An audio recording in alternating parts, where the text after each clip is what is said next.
예수님은 부활하신 후에 제자들에게 나타나셨습니다. 그러나 제자들의 마음에는 여전히 의심이 남아 있었습니다. 그럼에도 불구하고 예수님은 제자들에게 지상 최후의 명령을 내리십니다. 세상의 모든 민족에게 전해야 될 복음이기 때문에 예수님은 모든 민족을 제자 삼고 삼위일체 하나님의 이름으로 세례를 주고 또 주님의 가르침을 전하라고 명령하십니다. 하나님께서 자기 백성과 함께 하시겠다는 약속은 이제 예수님이 선교의 사역을 감당하는 제자들에게 함께 하시겠다는 약속으로 이어져 갑니다. 오늘 본문을 통해서 오늘 우리에게 뜻하신 주님의 말씀과 약속을 다시 한번 살펴보겠습니다. 우선 첫 번째, 부활의 주님은 갈릴리에서 제자들을 만나셨습니다. 안식 후 첫날 새벽에 막달라 마리아와 다른 마리아가 주님의 무덤을 보러 갔다가 천사를 통해서 주님이 부활하셨다는 소식을 듣게 됩니다. 그리고 그 천사는 이들에게 빨리 제자들에게 가서 예수님이 다시 살아나셨고 너희보다 먼저 갈릴리에 가셨으니 거기서 주님을 만나라고 그 소식을 전하라고 얘기를 듣게 됩니다. 그래서 이 여인들이 무서움과 큰 기쁨을 가지고 빨리 무덤에서 떠나서 제자들에게 알리기 위해 다름질을 하게 됩니다. 그 과정에서 주님을 만나게 되죠. 그래서 마태복음 28장 10절에는 이렇게 얘기합니다. 예수님께서 이르시되 무서워하지 말라. 가서 내 형제들에게 갈릴리로 가라 하라. 거기서 나를 보리라 하시니라. 아마도 이 여인들이 정말 제자들에게 가서 이 말씀을 전했던 것 같아요. 그러니까 말씀하신 대로 오늘 본문의 16절처럼 11제자가 갈릴리에 가서 예수께서 지시한 산에 이르렀다라고 말씀하고 있죠. 여러분 가만히 생각해 보면 예수님이 예루살렘에서 부활하셨으면 예루살렘에 남아있는 제자들에게 찾아가셔서 그들과 만나시면 되지, 왜 주님이 굳이 저 멀리 있는 갈릴리에 가서 그 제자들을 만나자라고 얘기하셨을까? 여러분 지역적으로는 갈릴리는 도시가 아니라 저 위에 있는 시골입니다. 주류가 아닌 비주류의 사람들이 모여있는 곳이고, 무엇보다도 예수님의 주요 관심의 대상자였던 소외된 사람들이 사는 곳이 갈릴리입니다. 더군다나 로마 제국으로부터 정치, 경제적으로 억압과 착취를 당했던, 그리고 이방의 상징이었던 곳이 바로 갈릴리입니다. 그 갈릴리, 그곳은 어찌 보면 예수님을 당시에 십자가에 못 박도록 내어줬던, 서슬이 파랗게 있었던 이 교권자들의 방해를 받지 않고 도리어 멀리서 아무 방해 없이 제자들이 모일 수 있는 장소이기도 했지만, 그러나 사실 예수님이 갈릴리로 가서 거기서 만나자고 얘기했던 의미 가운데 하나는, 가장 중요한 하나는 예수님의 십자가 죽으시고 제자들이 무서움과 두려움으로 뿔뿔이 흩어졌다는 거예요. 물론 예루살렘에 남아있는 제자들도 있었지만 많은 제자들이 갈릴리로 다시 올라갔어요. 왜냐하면 갈릴리는 대부분의 제자들의 고향이었기 때문에 그래요. 실패한 그들은 갈릴리로 다시 돌아간 것이에요. 그래서 예수님은 갈릴리로 돌아간 이 제자들을 함께 만나기 위해서 그곳에서 보자고 하셨던 것 아니겠는가라는 거예요. 제자들에게 이 갈릴리는 자신들의 고향이기도 하지만 예수님과 만남이 일어났던 장소예요. 그리고 자신을 제자로 부르셨던 그 부르심에 응답했던 장소이기도 해요. 주님과의 만남이 시작되어져서 그곳에서 함께 교제하면서 주님을 향한 첫사랑이 시작된 장소이기도 합니다. 사명을 받았던 장소. 그래서 주님은 그곳에서 다시 시작하기를 원하셨던 거예요. 부활하신 주님은 과거를 청산하고 새롭게 시작할 수 있는 기회를 주시는 분이세요. 다시 시작하기 위해서 신앙의 첫 출발점인 그 첫 은혜의 장소로 나가는 것이 필요한데, 여러분 회복은 주님과의 첫 은혜의 장소를 기억하고 그곳에서 시작이 되어지는 거예요. 부활의 주님을 만날 때 우리의 영혼은 새롭게 되고 새로운 삶의 출발을 할 수 있게 되는 것입니다. 우리가 실패하고 무너졌을 때 다시 일어설 수 있기 위해서 우리는 우리 신앙의 첫 만남이 있는 갈릴리로 가야 되는 것입니다. 그곳에 부활하신 주님이 기다리고 계세요. 여러분 예수님이 부활하셨기 때문에 우리의 미래는 그보다도 더 훨씬 아름답고 더 견고합니다. 예전에는 실패하고 무너졌을지라도 부활하신 주님이, 승리하신 그분이 그곳에서 우리를 만나시기 때문에 다시는 무너지지 않고 다시는 넘어지지 않고 우리가 더욱더 견고하게 서게 될 줄로 믿습니다. 주님을 한번 뵙기 위해서 장거리 여행을 해서 갈릴리까지 가는 것이 어찌 보면 굉장히 번거롭고 불필요한 일인 것처럼 보일 수도 있어요. 그러나 그 이 일은 굉장히 값진 일입니다. 왜냐하면 주님께서 그곳에서 만나자고 약속하셨기 때문에 그래요. 여러분, 믿음은 말씀으로부터 말미암습니다. 그리고 그 말씀을 순종하는 것을 통해서 우리 믿음이 더 견고해지죠. 다시 말하면 여러분, 말씀에 순종을 하는 것은 예수님과 교제가 더 깊어지는 그러한 관계 속으로 우리를 끌고 가요. 그렇기 때문에 우리가 이것저것 따질 것이 아니라 주님의 말씀에 순종하는 걸 통해서 우리는 주님을 더 깊이 경험하게 되는 것이죠. 주님의 말씀하신 곳에 저와 여러분이 늘 있기를 주의 이름으로 축원합니다. 주님 말씀하시면 내가 나아가리다. 주님 뜻이 아니면 내가 멈춰서리다. 뜻하신 그곳에 나 있길 원합니다. 이끄시는 대로 순종하며 살리니 연약한 내 영혼 통하여 일하소서. 주님 나라와 그 뜻을 위하여 오 주님 나를 이끄소서. 이 찬양의 고백이 저와 여러분의 기도가 되기를 바랍니다. 오늘 우리가 또 주목해야 될 것은 주님이 갈릴리로 가서 만나자 하셨는데 오늘 본문에 보면 지시한 산으로 갔다라고 얘기해요. 주님이 지시한 산이 있었다는 거예요. 학자들은 예수님이 지시한 산, 그곳이 어디 있느냐? 그것이 바로 변화산일 것이다 라고 얘기해요. 제자들이 보는 곳에서 하늘의 존재로 예수님이 형상이 변했던 곳, 제자들이 전혀 상상하지 못한 엄청난 변화가 예수님 앞에서 일어난, 그래서 예수님이 하나님의 이 영광을 덧입은 귀한 모습으로 그들 가운데 나타난 그곳에서 제자들은 예수님의 본 모습을 보게 되고 그곳에서 예수님이 얼마나 존귀한 분인가를 제자들이 보았어요. 그래서 오늘 본문의 17절은 예수를 배웠고 제자들이 어떻게 했냐면 경배했다는 거예요. 경배. 아직도 의심하는 사람들이 있었으나 예수님을 배웠고 그들은 경배했어요. 여러분, 경배했다라는 단어가 프로스키네오라는 단어를 써요. 이것은 순종하다, 경의를 표하다라는 그런 의미도 있지만 대부분은 하나님께 경배했다, 하나님을 예배했다라고 쓸 때 이 단어를 써요.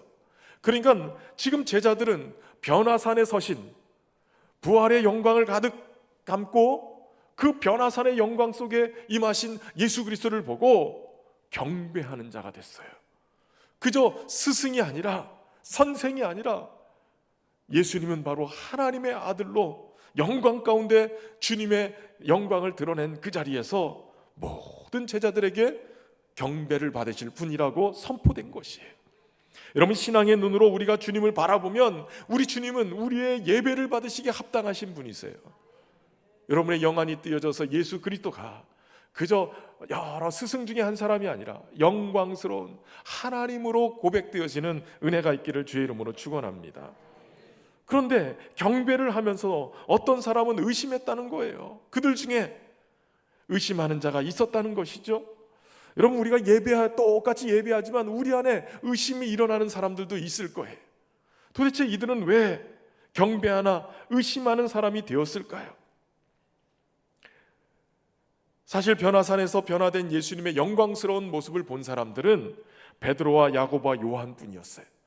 마태복음 17장 1절부터 3절에 보면 이 변화산 사건의 이 이야기가 이렇게 기록이 되어 있어요. 엿새 후에 예수께서 베드로와 야고보와 그 형제 요한을 데리시고 따로 높은 산에 올라가셨더니 그들 앞에서 변형되사 그 얼굴이 해같이 빛나며 옷이 빛과 같이 희어졌더라. 그때의 모세와 엘리야가 예수와 더불어 말하는 것이 그들에게 보이거늘 하고 얘기해요. 호련히 빛난 구름 속에서 하늘의 음성이 들려요. 이는 내 사랑하는 아들이요 내 기뻐하는 자니 너희는 그의 말을 들으라. 혼비백산한 두려움했던 제자들이 엎드려 있을 때 주님이 와서 평안하라고 그들을 일으켜 세우지요. 그들이 눈을 들어보니 오직 주님밖에는 보이지 않는 거예요. 근데 예수님이 그들과 함께 산을 내려오면서 제자들에게 이렇게 얘기합니다. 죽은 자 가운데서 살아나는 것을 본 것을 아무에게, 살아나기 전에는 너희가 본 것을 아무에게도 알리지 말라. 그러니까 예수님이 부활하신 다음까지는, 그걸 볼 때까지는 아무것도 얘기하지 말라는 거예요. 그러니까 아마도 이 베드로와 야고보와 요한은 이 영광스러운 변화산 사건을 경험하고도 주님의 말씀대로 입을 딱 닫아버리고 제자들에게 얘기하지 않은 거예요. 그러니까 지금 부활하신 주님을 변화산에서 지금 만납니다. 아직까지는 11제자 중에 3제자만 알고 있고 나머지는 모르는 거예요.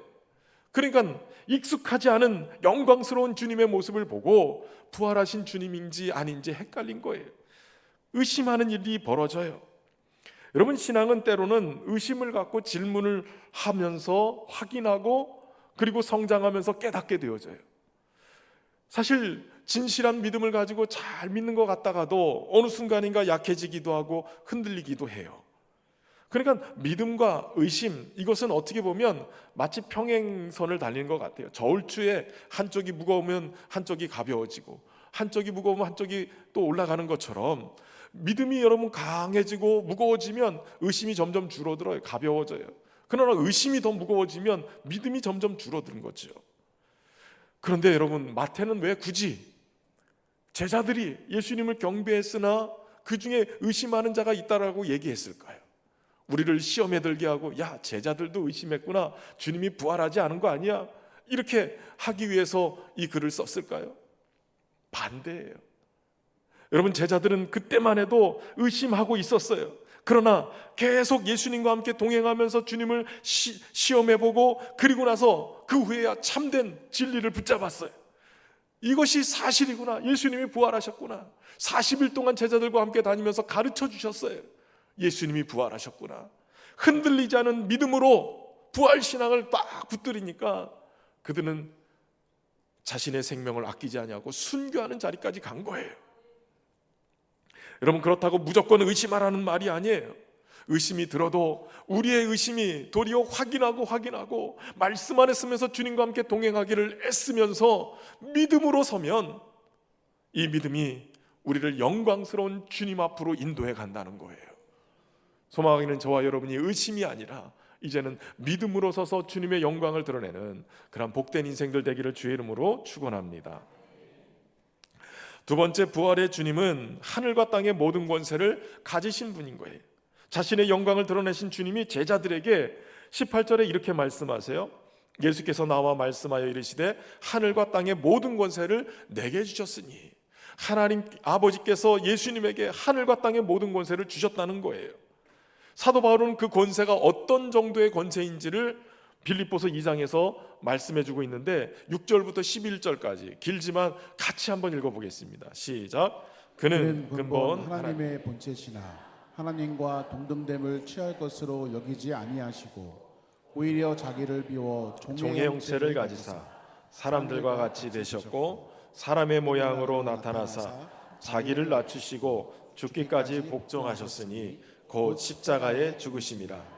그러므로 하나님이 그를 지극히 높여 모든 이름 위에 뛰어난 이름을 주사 하늘에 있는 자들과 땅에 있는 자들과 땅 아래에 있는 자들로 모든 무릎을 예수의 이름에 꿇게 하시고 모든 입으로 예수 그리스도를 주라 시인하여 하나님 아버지께 영광을 돌리게 하셨느니라.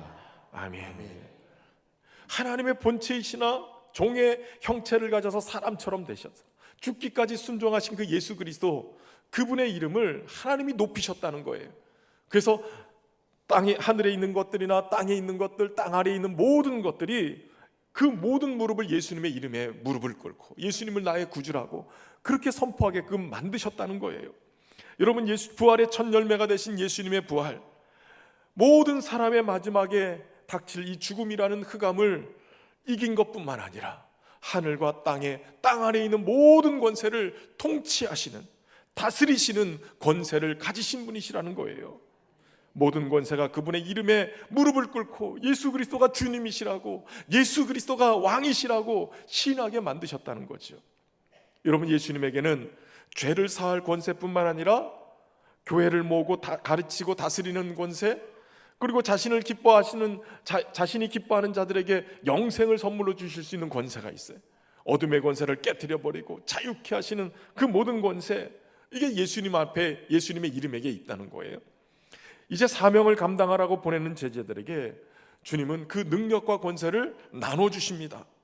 그러니까 제자들이 앞으로 나가서 사명을 감당할 때 이것은 자신의 능력으로 사명을 감당하는 게 아니라 예수님께서 부여해 주신 하늘과 땅을 움직이시는 그 권세를 주신 거예요. 그것으로 사명을 감당하는 것이죠. 마가복음 16장에 예수님은 이렇게 말씀하세요. 너희는 온 천하에 다니며 만민에게 복음을 전파하라. 믿고 세례를 받은 사람은 구원을 얻을 것이요 믿지 않는 사람은 정죄를 받으리라. 믿는 자들에게는 이런 표적이 따르리니 곧 그들이 내 이름으로 귀신을 쫓아내며 새 방언을 말하며 뱀을 집어올리며 무슨 독을 마실지라도 해를 받지 아니하며 병든 사람에게 손을 얹은즉 나으리라 하시더라. 여러분, 이런 놀라운 권능이 주님이 승천하시고 성령 충만을 받은 초대교회 성도들에게 부어지게 됩니다. 능력으로 부어져서 그들을 복음 전파의 사명을 감당하게 만드시는 거예요. 사도행전 1장 8절에 오직 성령이 너에게 임하시면 너희가 권능을 받고 예루살렘과 온 유대와 사마리아와 땅끝까지 이르러 내 증인이 되리라 라고 말씀하시는 거예요. 여러분, 초대교회는 이 주님의 권세를 가지고 그 능력을 사용할 줄 아는 공동체였어요. 예수님의 이름의 능력이 전도의 동력이 됐고요. 그래서 그 능력이 행해지는 곳마다 복음이 놀랍고 빠르게 전파되어진 거예요. 음부의 권세도 이기지 못하는 권세를 가지고 음부에게 사로잡혔던, 어둠의 권세에게 사로잡혔던 그 모든 영혼들을 구원해내는 그 사명, 땅끝까지 복음을 전하는 그 사명을 초대교회가 감당을 했어요. 생명을 아끼지 아니하고 그 일을 감당했어요. 여러분, 왜 그렇게 그들이 아끼지 아니하고 그 일들을 감당한 줄 아십니까? 하늘과 땅의 모든 권세를 가진 주님께서 그들이 어느 곳에 있든지 붙드실 것을 알았기 때문에 그래요.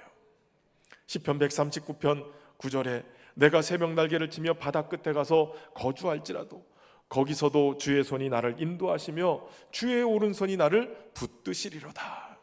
거기서도 붙드시는 거예요. 설령 복음을 전하다가 순교하는 일이 벌어질지라도 내가 생각하기에 음부에 떨어져서 소망이 없어 보이는 그곳에 있다 할지라도 걱정할 것이 없다는 거예요. 요한계시록에 초대교회 7교회에 순교와 핍박을 당하고 있는 그 교회에 주님이 메시지를 주기 위해서 나타나셔서 이렇게 자신을 소개합니다. 요한계시록 1장 17절에 두려워하지 말라. 나는 처음이요 마지막이니 곧 살아있는 자라. 내가 전에 죽었었노라. 볼지어다 이제 세세토록 살아있어 사망과 음부의 열쇠를 가졌노니 라고 얘기하세요. 여러분, 예수님이 사망과 음부의 열쇠를 가졌다라고 왜 얘기하셨을까요? 초대교회가 그렇게 핍박당하고 죽임 가운데 날마다 놓여있을 때 걱정하지 말라는 거예요. 내가 살아있어서 사망과 음부의 열쇠를 가지고 있기 때문에 너희가 설령 사망의 자리로 가고 음부에 떨어진다 할지라도 내가 문을 열고 너희를 거기서 건져낼 것이다 라는 거예요.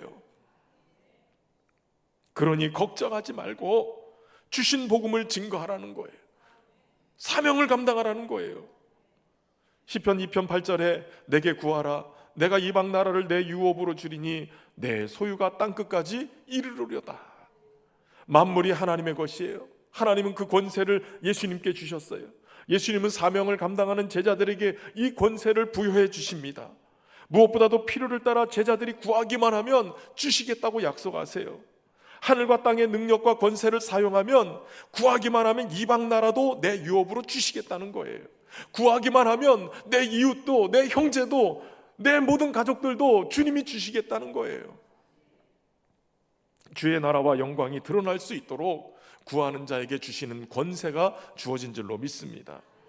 여러분, 전도와 복음을 전하는 이 선교를 위해서 우리에게 필요한 것이 있다면 구하는 이 영적 체력이 필요해요. 여러분, 기도의 능력, 기도의 이 체력이 필요합니다. 이것을 잘 기르어서 하나님이 모든 것을 이 복음 전하는 일에 주신 권세를 잘 사용하게끔 기도함으로 여러분들이 그렇게 쓰임받는 은혜가 있기를 주의 이름으로 축원합니다. 세 번째, 부활의 주님은 제자들에게 모든 민족으로 제자를 삼으라고 말씀하세요. 당시에는 유대인들만 선교의 대상이었어요. 물론 하나님이 종말론적인 통치를 이루실 때는 시온을 이 중심으로 해서 많은 이방인들이, 모든 민족들이 다 여기로 몰려올 것을 그들은 믿었어요. 그러나 그들은 선교나 이 복음 전도의 대상이 아니었어요. 그러나 예수님은 오늘 19절 20절에 제자들에게 이렇게 말씀하시는 거예요. 그러므로 너희는 가서 모든 민족을 제자로 삼아 아버지와 아들과 성령의 이름으로 세례를 베풀고 내가 너희에게 분부한 모든 것을 가르쳐 지키게 하라. 이 문장을 보면 너희는 가라, 제자로 삼으라, 세례를 베풀라, 가르쳐 지키게 하라, 동사를 나타내는, 이 동작을 나타내는 동사가 4번 나와요. 그래서 좀 막 4가지를 말씀하신 건가 이게 헷갈릴 수가 있는데, 본동사를 보면 제자를 삼으라, 이게 본동사예요. 그러니까 제자 삼는 것에 필요한 것이 가는 것도 필요하고 세례를 베푸는 것도 필요하고 가르쳐 지키게 하는 것도 필요해요. 그러니까 가장 중요한 것은 제자 삼으라는 거예요. 제자 삼으라. 여러분, 제자 삼는다는 말은 그리스도인이 되게 만들으라는 소리예요. 그리스도인이란 말, 이 말은 언제 생긴 건가요? 초대 예루살렘 교회에서부터 시작된 게 아니었어요. 도리어 핍박을 받고 예루살렘 교회가 뿔뿔이 흩어진 제자들이 가는 곳곳마다 복음을 전했는데, 전에는 유대인들에게만 전하다가 흩어진 그들이 이방인들에게도 복음을 전하기 시작했어요. 이방인도 복음을 받아들이면서 생긴 교회가 안디옥 교회였어요. 바나바가 사울을 찾으러 다소에 가서 만나고 안디옥에 이제 데리고 갑니다. 둘이 교회에서 1년간 모여서 큰 무리를 가르치고 사도행전 11장에는 그 제자들이 안디옥에서 비로소 그리스도인이라 일컬음을 받게 되었다라고 얘기하고 있는 거예요. 여러분, 그리스도인이다라는 이 말은 그리스도에게 속한 사람이다라는 뜻도 되지만 그들의 삶의 모습이 꼭 그리스도를 닮았다라고 해서 붙여진 이름이에요. 그러니까 여러분, 제자는 스승의 말과 행동, 사상 다 담죠. 그러니까 제자 됐다라는 것은 우리가 그리스도를 닮았다는 거예요. 그렇기 때문에 제자의 모습 속에는 그리스도가 들어있고 그리스도를 보여주는 그러한 삶이 되어지는 것이죠. 제자 삼는 사명을 감당하기 위해서 먼저 해야 될 일이 있어요. 그것은 바로 내가 제자가 되는 것이죠. 내가 그리스도인이 되어야 된다는 거예요. 예수님은 제자들에게 누구든지 나를 따라오려면 자기를 부인하고 자기 십자가를 지고 날마다 나를 따를 것이다 라고 얘기하세요. 여러분, 주님을 따르는 제자들에게 중요한 것이 2가지예요. 먼저는 자기 자신을 부인하라는 거예요. 이기적인 욕망과 이 모든 것들을 다 부인해야 돼요. 그리고 자기에게 주신 사명의 십자가, 이걸 짊어지고 따라야 되는 것이죠. 교회를 오래 다녀서 직분을 받았음에도 자기 부인이 되지 않고 자기 십자가를 지지 않는 사람들을 우리는 제자라고 부르지 않아요. 그들은 그냥 교인이에요. 교인. 제자는 지금 주님처럼 자기를 부인하고 자기 십자가를 지고 주님을 따르는 자들이에요. 거기에는 헌신이 있고 눈물이 있고 땀 흘림이 있어요. 생명까지도 바치는 헌신이 그 안에 있는 거예요. 때로 복음을 전하는 현장에는 고난과 박해가 있을 수 있어요. 그래서 머뭇거릴 때가 있죠. 그럼에도 불구하고 우리가 복음을 전하는 그 일, 제자 삼는 그 일을 멈추지 않을 때 우리는 그분의 약속을 붙들 수 있어요. 20절 후반부에 볼지어다 내가 세상 끝날까지 너희와 항상 함께 있으리라 하시니라. 여러분, 사랑하는 성도 여러분, 주님은 세상 끝날까지 너희와 항상 함께 있겠다고 약속하셨는데 왜 우리는 삶의 자리에서 주님이 세상 끝날까지 함께 하신다는 그 약속이 있음에도 불구하고 주님이 느껴지지 않을까요?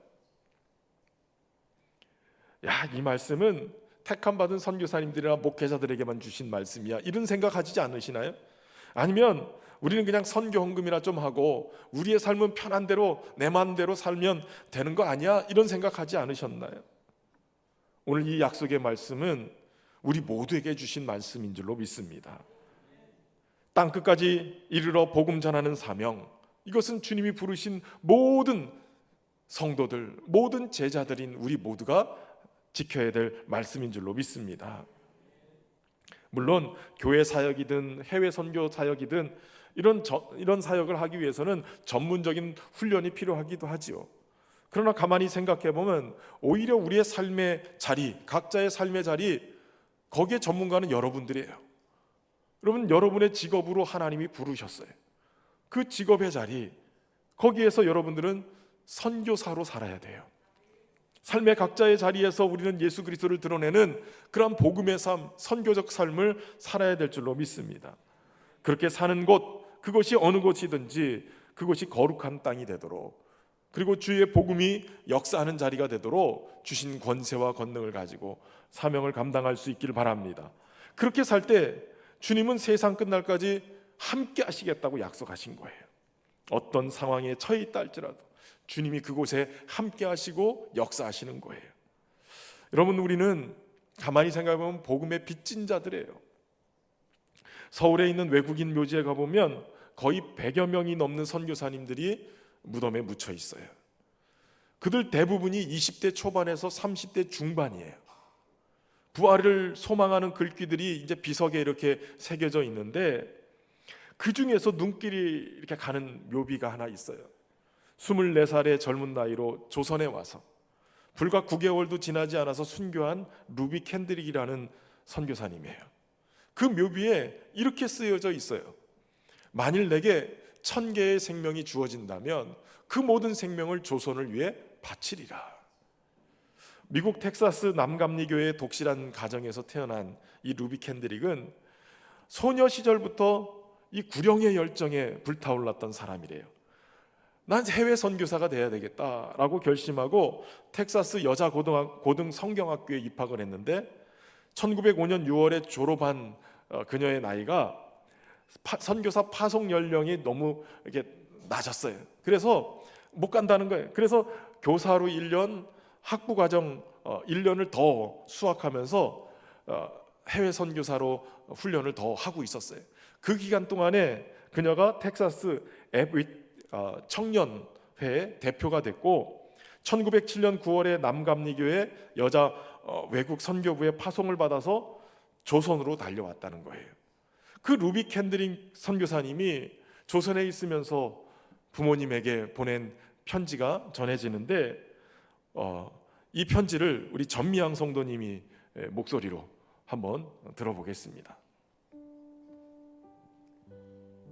이곳 조선 땅에 오기 전 집들에 심었던 꽃들이 활짝 피어났다는 소식을 들었을 때 하루 종일 집 생각만 했습니다. 욕심쟁이 수지가 그 씨앗을 받아 동네 사람에게 나눠주다니 너무나 대견스럽군요. 아버지, 어머니, 이곳 조선 땅은 참으로 아름다운 곳입니다. 모두들 하나님을 닮은 사람들 같습니다. 선한 마음과 복음에 대한 열정으로 보아 아마 몇십 년이 지나면 이곳은 예수님의 사랑이 넘치는 곳이 될 것 같습니다. 저는 복음을 듣기 위해 20km를 맨발로 걸어오는 어린 아이들을 보았을 때 그들 안에 있는 하나님의 사랑 때문에 오히려 위로를 받습니다. 그러나 한편에서는 탄압이 점점 심해지고 있습니다. 그저께는 예수님을 영접한 지 일주일도 안 된 서너 명이 끌려가 순교했고 토마스 선교사와 제임스 선교사도 순교했습니다. 선교 본부에서는 철수하라는 지시가 있었지만 대부분의 선교사들은 그들이 전도한 조선인들과 아직도 숨어서 예배를 드리고 있습니다. 그들은 모두가 순교를 할 작정인가 봅니다. 오늘 밤은 유난히도 고향으로 돌아가고 싶습니다. 외국인을 죽이고 기독교를 증오한다는 소문 때문에 부두에서 저를 끝까지 말리셨던 어머니의 얼굴이 자꾸 제 눈앞에 어른거립니다. 아버지, 어머니, 어쩌면 이 편지가 마지막일 수도 있습니다. 제가 이곳에 오기 전 뒤뜰에 심었던 한 알의 씨앗이 이제 내년이면 온 동네가 꽃으로 가득하겠죠. 그리고 또 다른 씨앗을 만들어 조선 땅에는 많은 꽃들이 피고 그들도 여러 나라에서 씨앗이 될 것입니다. 저는 이 땅에 저의 심장을 묻겠습니다. 바로 이것은 제가 조선을 향해 가지는 열정이 아니라 하나님께서 조선을 향해 가지신 열정이라는 것을 알게 되었습니다. 어머니, 아버지, 사랑합니다. 텍사스에서 에벳 청년의 컨퍼런스가 열리고 있던 중에 조선에 대한 남다른 사랑이 가득 담긴 그녀의 편지 한 통이 도착했습니다. 만일 내게 1000개의 생명이 주어진다면 그 모든 생명을 조선을 위해 바치리라는 내용이었습니다. 그 편지는 그곳에 있는 많은 사람들의 심령을 감동시켰습니다. 그런데 에벳 청년의 컨퍼런스 이튿날에 조선으로부터 갑자기 비보가 날아들었습니다. 루비 캔드릭이 세상을 떠났다는 충격적인 소식이었습니다. 1908년 6월 9일에 맹장염에 걸려서 수술을 받았지만 열흘 후에 그만 세상을 떠나고 말았던 것입니다. 조선 선교의 꿈을 이루지 못한 채 25세 꽃다운 나이로 주님의 부르심을 받은 것입니다. 하지만 그녀의 죽음은 헛되지 않았습니다. 그녀는 세상을 떠나기 전에 주변 사람들에게 이런 말을 남겼다고 합니다. 만일 내가 죽으면 텍사스 청년들에게 가서 10명씩, 20명씩, 50명씩 조선으로 오라고 일러주십시오. 그녀의 말은 텍사스 웨벳 청년의 컨퍼런스에 전달됐고 그 자리에 참석한 수많은 젊은이들의 가슴에 선교의 불씨를 지폈습니다. 그들 중에 20여 명이 운둔의 나라 조선으로 달려왔고 이 텍사스 에벳 청년회는 해마다 헌금을 모아서 그들을 후원했다는 것이에요. 오늘날 세계가 주목하는 한국교회의 기적, 저와 여러분 이 자리에서 이렇게 예배드릴 수 있는 것은 그냥 우연이 된 것이 아닙니다. 이런 수많은 젊은 선교사님들의 순교와 믿음의 선배들의 헌신이 오늘 이 자리에 우리가 있게 만든 거예요. 이제 우리의 차례입니다. 복음의 빚진 자의 사명, 그저 값싼 구호로 지내지 말고 오늘 멀리 선교를 하지 못한다 할지라도 선교적 삶을 우리의 삶 속에 펼쳐나가면서 주님이 주신 이 권세와 권능을 가지고 보석보다 더 귀하게 여기시는 영혼들을 구원하기 위해서 저와 여러분이 살아야 될 줄로 믿습니다. 오늘 우리는 우리의 삶의 자리에 주님의 나라와 뜻이 이루어질 수 있도록 거룩한 주님의 삶이 내 삶 속에 펼쳐질 수 있도록 주님을 구하며 나가야 될 줄로 믿습니다. 함께 찬양하면서 은혜 앞으로 나가겠습니다. 나의 사랑, 나의 사랑, 너는 어여쁘고 장기하다. 어느 보석보다 귀하다. 내가 사랑스럽지 않을 때 너를 온전히 사랑하고 너와 함께하려 내가 왔노라. 주의 사랑, 주의 사랑, 이 사랑은 결코 변치 않아. 모든 계절 돌보시네. 푸른 마르고 꽃은 시들나 주의 말씀은 신실해. 실수가 없으신 주만 바라라. 주님의 나라와 주님의 나라와 뜻이 나의 삶 속에 임하시며 주님 알기를 주만 보기를 소망해.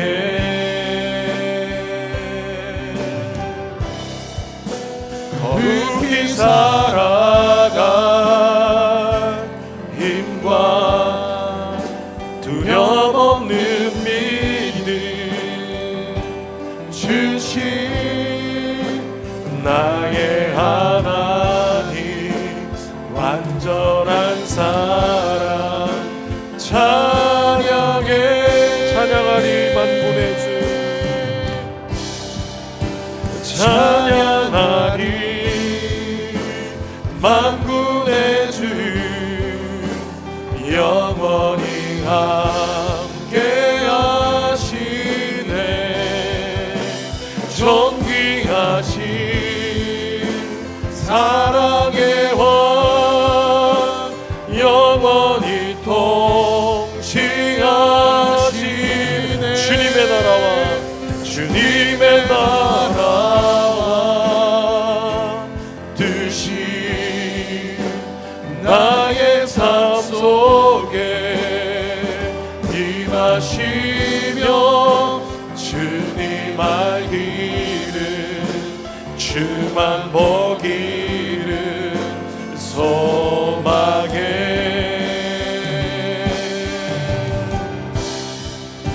거룩히 살아갈 힘과 두려움 없는 믿음 주신 나의 하나님 완전한 사랑 찬양해. 우리 말씀 의지하면서 기도할 때 하나님 다시 시작하게 해 주옵소서. 하늘의 능력과 권세를 가지신 예수님의 이름으로 주님과 동행하며 시작하게 하시고 제자 삼는 일, 복음 전파하는 일을 감당하게 하여 주옵소서. 함께 동서로 기도하며 나가겠습니다. 내려와서 이만한 시간 하나님의 말씀을 보여주시고 삶의 붙들고 우리 복음 전파에서 살아갈 수 있게 되게 하여 주옵소서. 세계 성교에서는 뿐만이 아니라 우리 성도 삶으로 살아갈 원칙 주의 말씀을 붙잡고 우리의 삶의 자리에서 우리의 가정에서 우리의 직장에서 주의 복음 들고 나아가 주의 복음을 증거하고 전하는 삶을 살아갈 수 있도록 아버지 인도하여 주옵소서. 우리가 너와 세상 끝까지 함께 하라 말씀하신 그 주님의 약속의 말씀을 끝까지 붙잡고 그리고 나아갈 때까지 아버지 인도하여